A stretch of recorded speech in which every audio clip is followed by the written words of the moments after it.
Good evening, good evening, good evening, good evening. Facebook, family, and friends. This is me again, your friend, King David D. I thought I'd come on here this evening to speak a tad bit about my book. Again, because I rarely even talk about it to anyone except for the people that have read portions of it.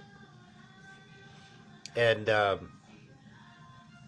so, where you have an ideal of what my book is, the message in which that I'm trying to, that I am definitely sending out is the characteristics, the mannerisms, and the trickery involved in the doings of our Father God's adversary. Okay? Now, we all understand who and what an adversary is.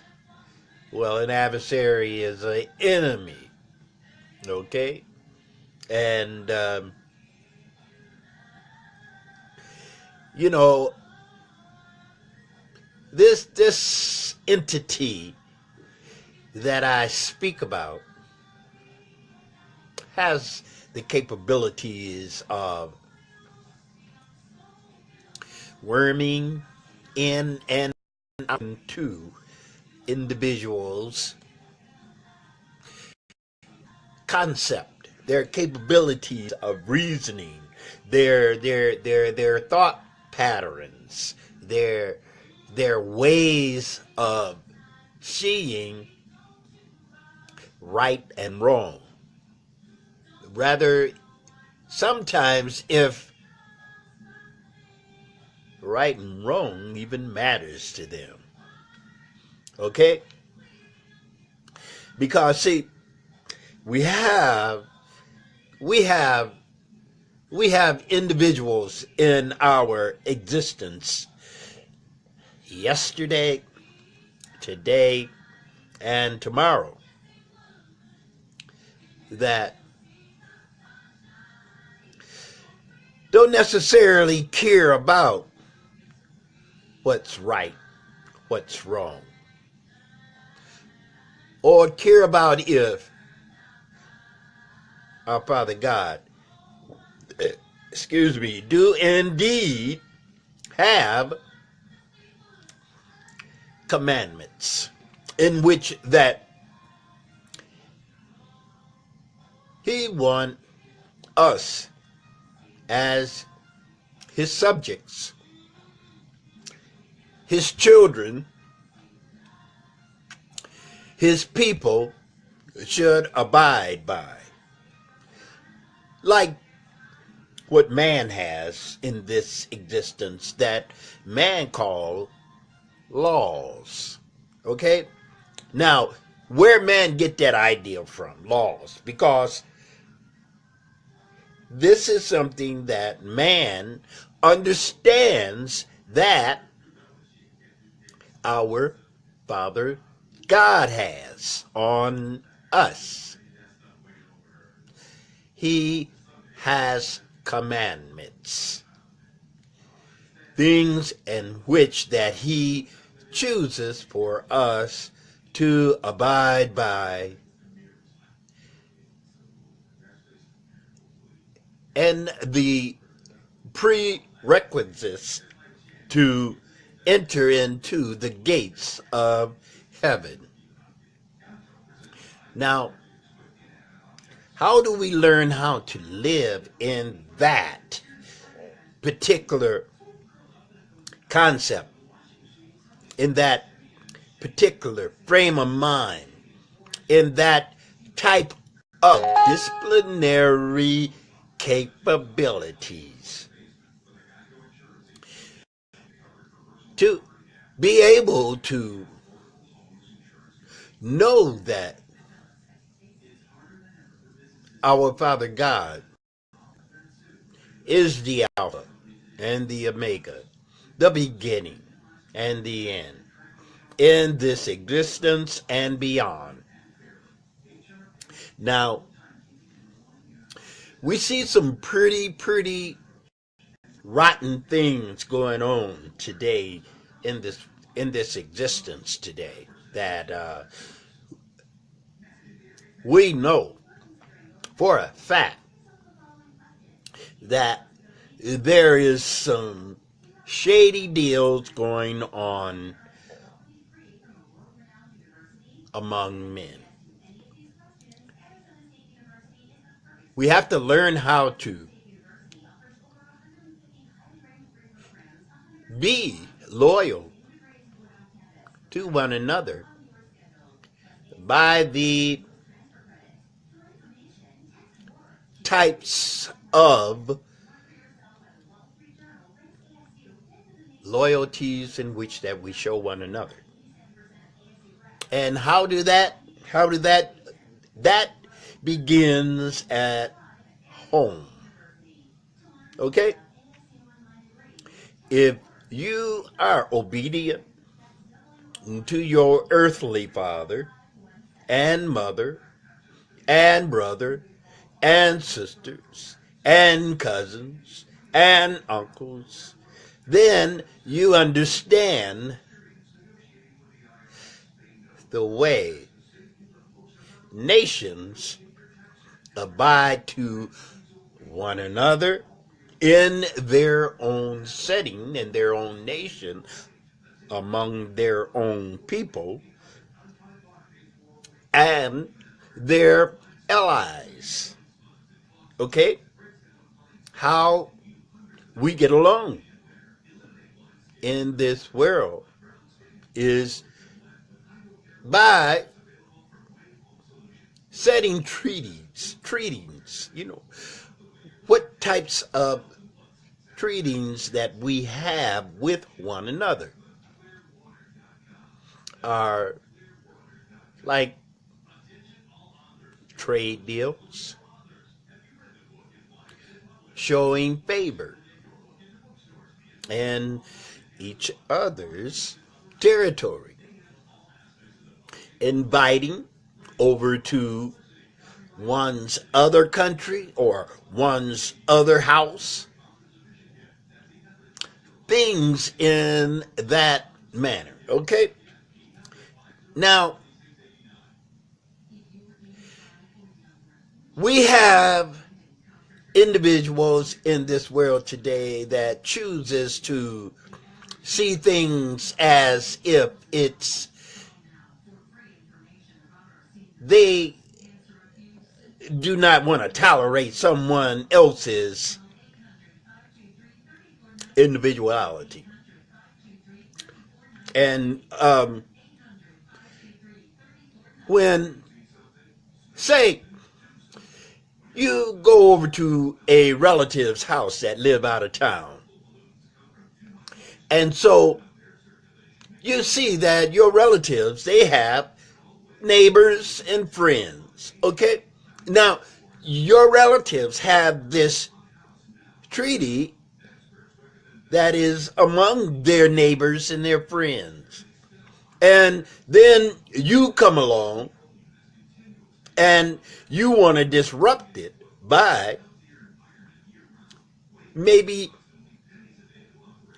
stealing something from one of the neighbors that your relatives have, or slapping one of the neighbor's kids.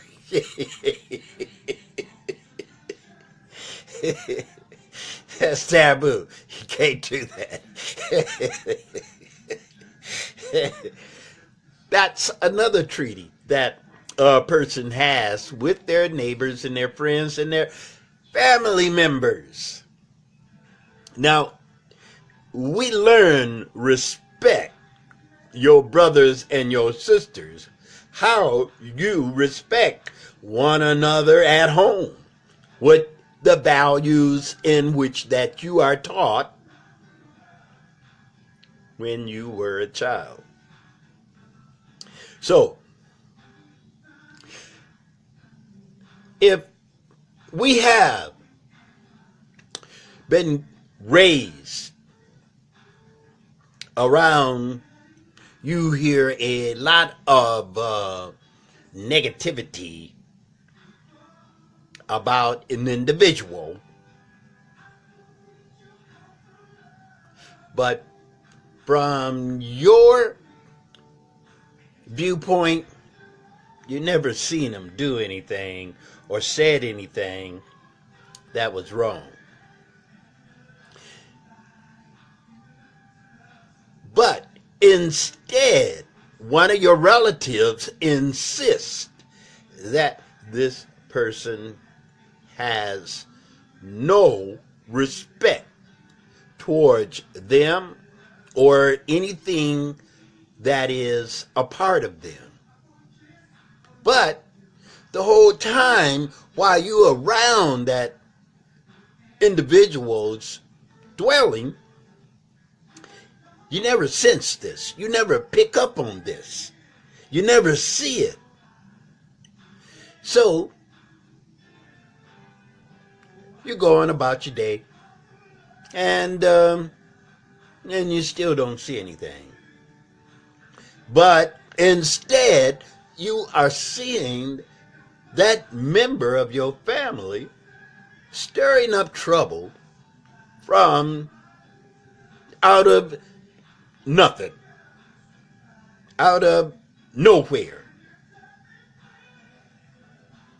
You know how there are people that don't like people just simply because of how they look? It's true. It's true. We have people that's like that. We have people that are in power today that are like that. That do not want to recognize an individual because of their color of their skin, their ethnicity, their heritage. Now, would you think, I mean, seriously, even if you don't believe that there is a supreme being that we call our Father God, even if you don't believe it, would you think a supreme being would want that kind of ruckus in his kingdom among his children? Do you believe that he would want that type of attitudes poisoning his kingdom, in which that he has promised us that we will find serenity and peace in his kingdom? Do you believe that our supreme being would want you to walk in through the gates of heaven with attitudes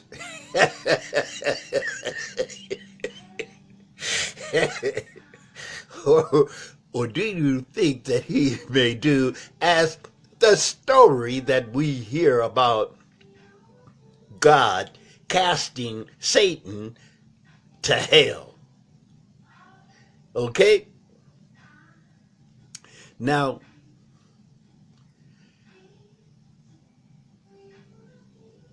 do we want people in our existence today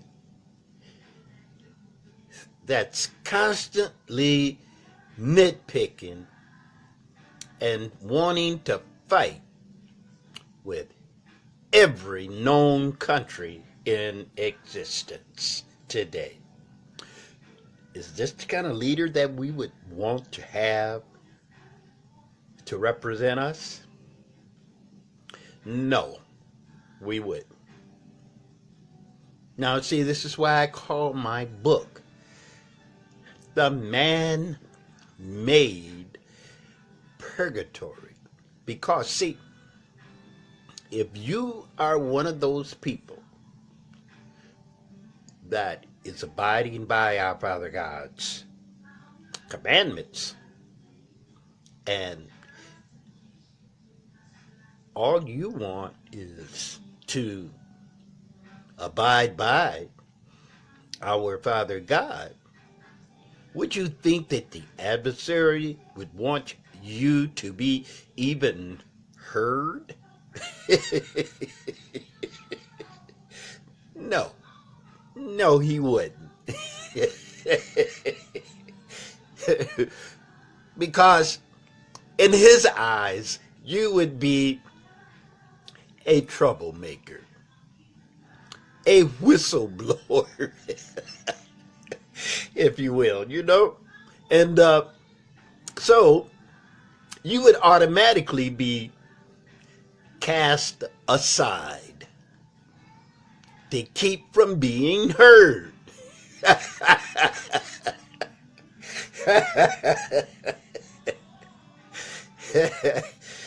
That is how devious and slimy the adversary is on the real side. So I speak about in my book, Man-Made Purgatory, about the orchestration and the how the systematic orchestration that is performed by these spiritual entities in which that are persuading people in this world today to think a certain way. Yes. But they would think that this is how you get over. This is how you play the game.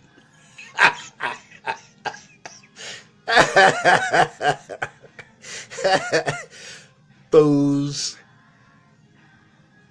You ain't got no game. Yes, that's right. And you are insane.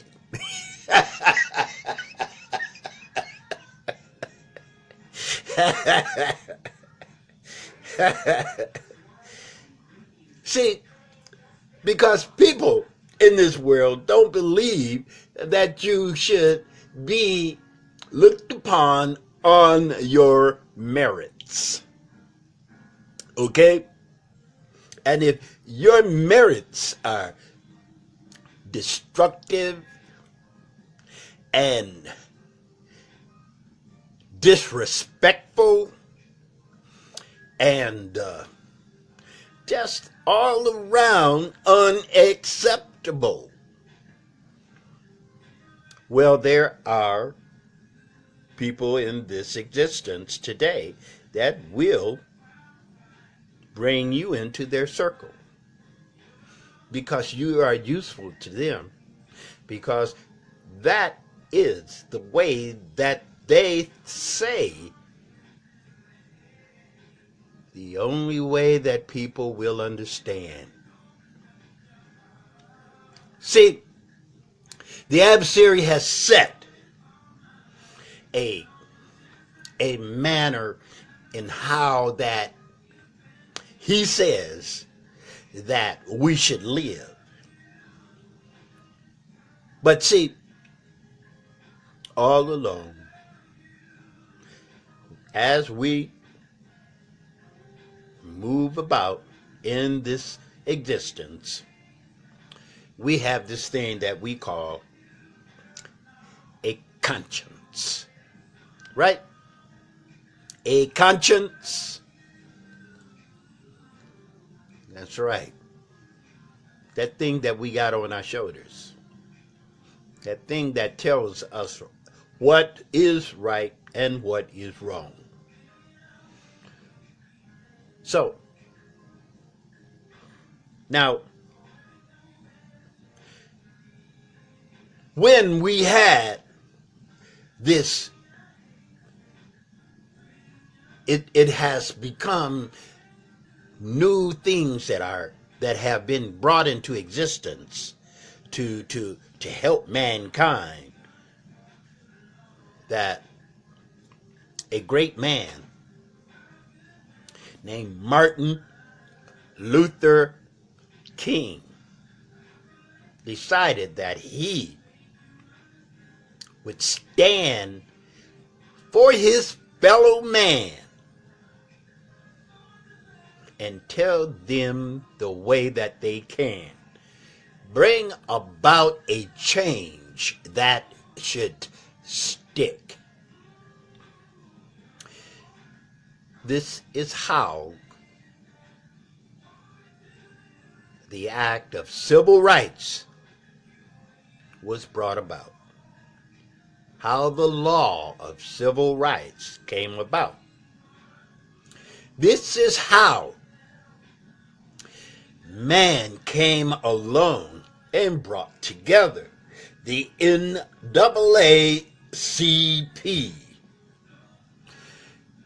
This is how things brought about the Better Business Bureau.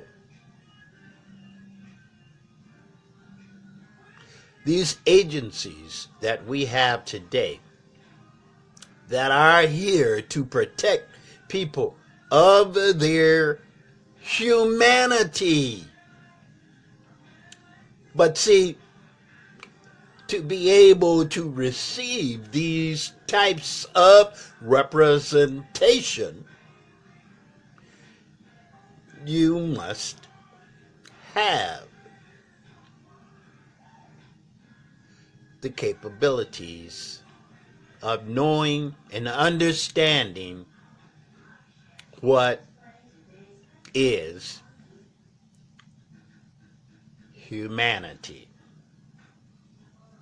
Why are we here in this existence? Are we here just to go through life, get a job, raise a family,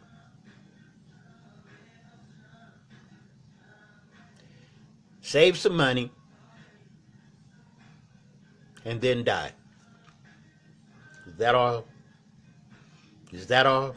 Some people would say, yeah, that's all we are here for. No. We are here to learn from one another, to establish good relations with one another, to maintain human decency, to be able to live with your fellow man and woman in a way in which that we could say that we are corporals, sergeants, captains, generals, colonels, in the act and the knowledge of life. See, just because the Army give you rank,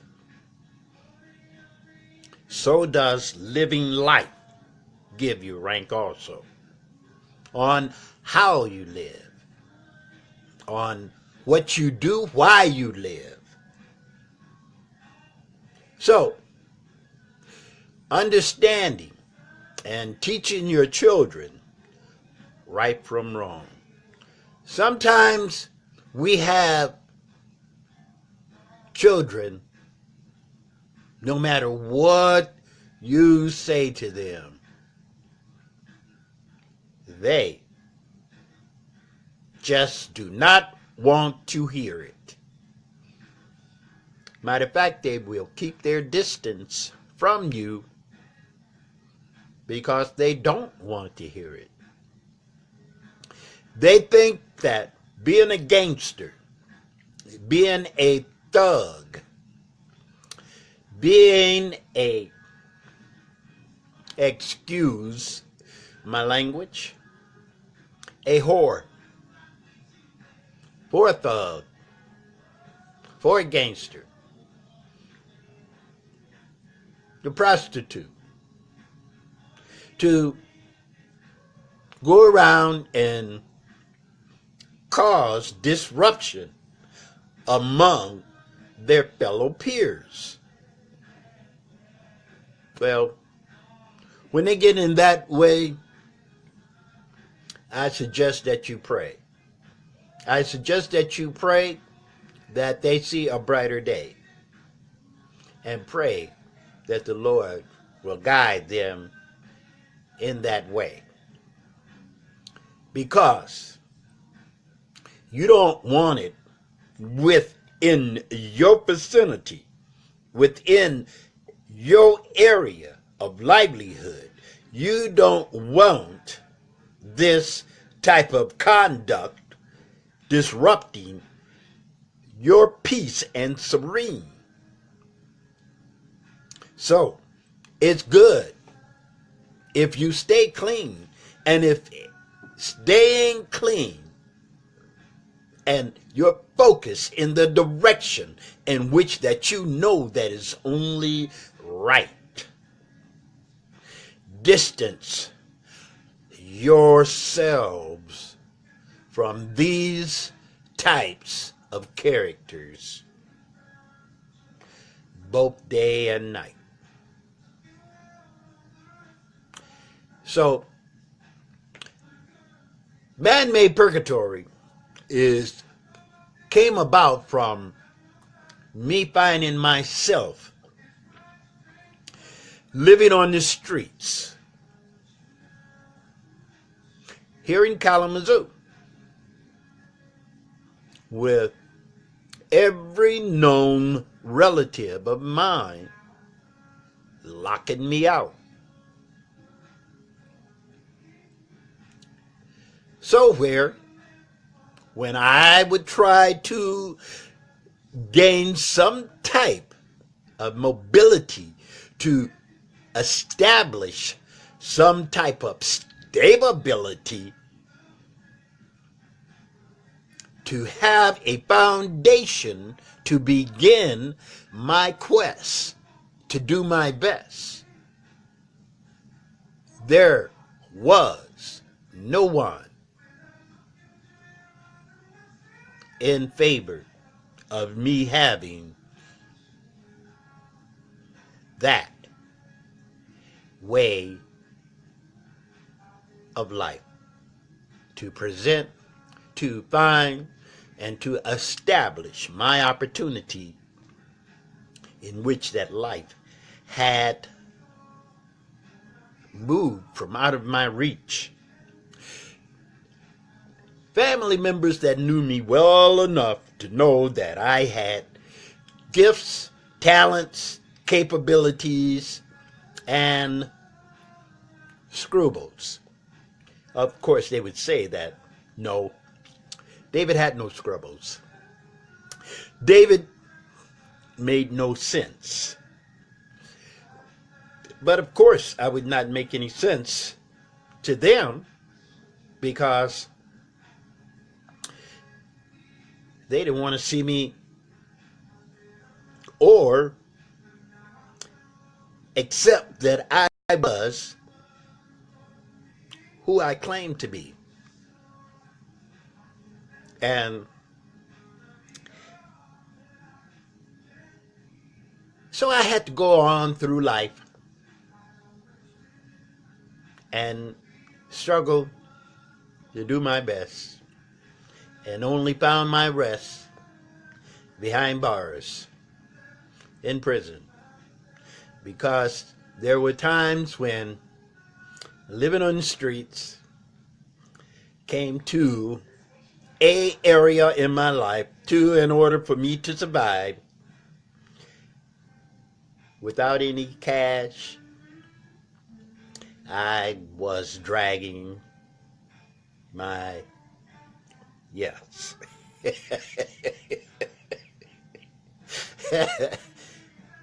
In other words, it was a tight fight.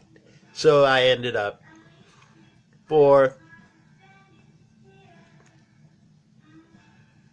I'd say that it was the plan of the enemy of my Father God, because of the severity of my crime. The severity of my crime that I went to prison for, that I received a felony from, was, yes, indeed, a pound of hamburger.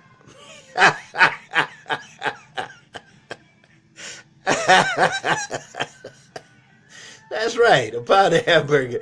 I received a felony, a misdemeanor crime.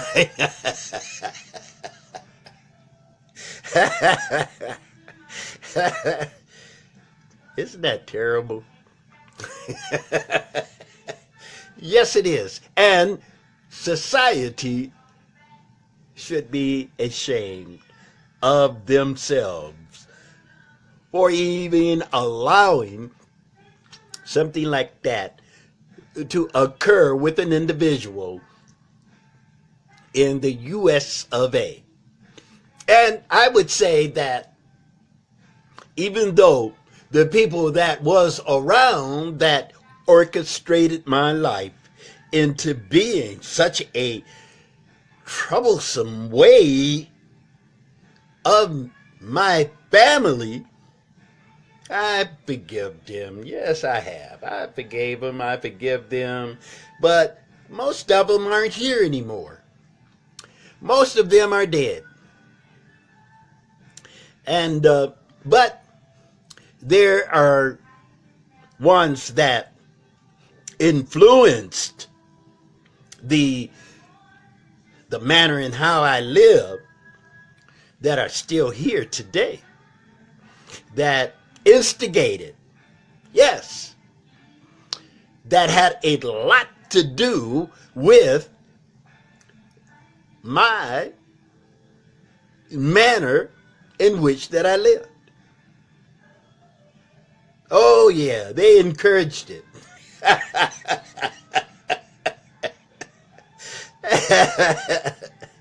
You know, and but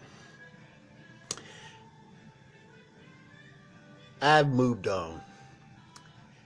I wrote this book, Man-Made Purgatory, to explain exactly how the adversary can exactly orchestrate a person's thinking, behavior, and how the adversary moves about in this secular, systematic, orchestrated structure that we call civilization today. And I think a lot of you would find it interesting because I tell the story about exactly how I lived while I was in my hometown with the majority of the people in this town were family, and how they distanced themselves from me. and still do it today. If they have anything to say, that their recommendation would be putting him away. But I know my Father God is with me, and he's presenting opportunities that will definitely bring about a new way of life for me to be able to live a life with a wife and a family before I go home.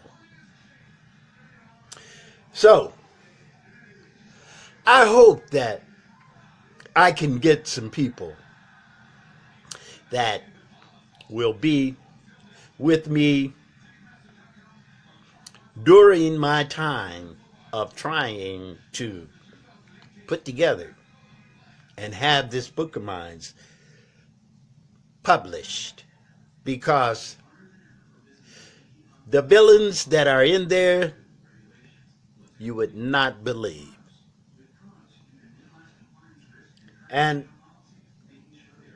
some of them were very, very close people to me. People who I called my friends. Yes, indeed. So, in other words, people, it's a good book. I promise you that. It's not boring, none whatsoever. And you will have a good time reading it too. So, if I find any more words that I can tell to explain exactly what you will find in the first edition of Man-Made Purgatory, I will be back. But in the meantime, you will hear me speaking in reference to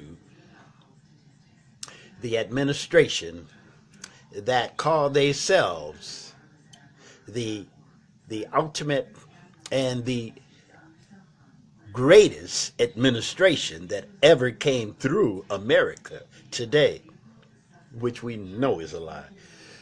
So, this King David D just came on here one more time again to say that